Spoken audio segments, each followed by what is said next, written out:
Tatlong sospek ang tinutugis ng mga otoridad na sangkot sa kidnap for ransom sa Parañaque City kahapon. Ligtas na rin ngayon ang biktima matapos masagip ng PNP Anti-Kidnapping Group. Yan ang tinutukan ni Patrick Gupo. Matagumpay na nasagip ng Philippine National Police Anti-Kidnapping Group ang isang 78 years old na biktima sa Parañaque. Pero naging pahirapan ang rescue operation dahil nagkabarilan. Kagabi po, nagpalabas ng official statement ang Philippine National Police, ang ating pong Chief PNP na si General Nartates, kaugnay ng safe rescue ng isang original na Indiano naging naturalized Filipino citizen. Ayon sa PNP, nagganap ang abduction bandang alas 5:30 ng hapon noong April 14. Tumawag ang mga suspect sa daughter-in-law ng biktima gamit ang kanyang sariling cellphone.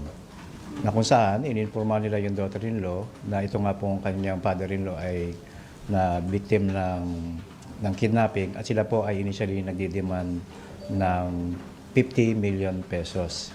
Makaraan ng isang oras ng unang tawag sa daughter-in-law, tumawag po uli ang mga suspect gamit muli ang cellphone na nasabing biktima.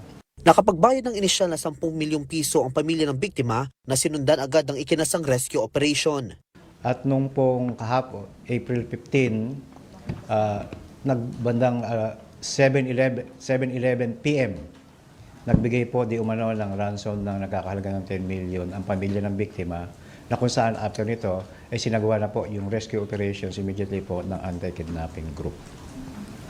Yun po yung picture ng incident. Nauwi sa engkwentro ang operasyon sa bahagi ng Macapagal Boulevard sa Parañaque City. 4 ang namatay sa barilan kasama ang 2 sospek na pawang mga nakaawol na pulis. Sugatan naman ang isang operatiba ng pulisya. Pinuri naman ni PNP Chief General Jose Melencio Nartates Jr. ang tagumpay ng mga pulis.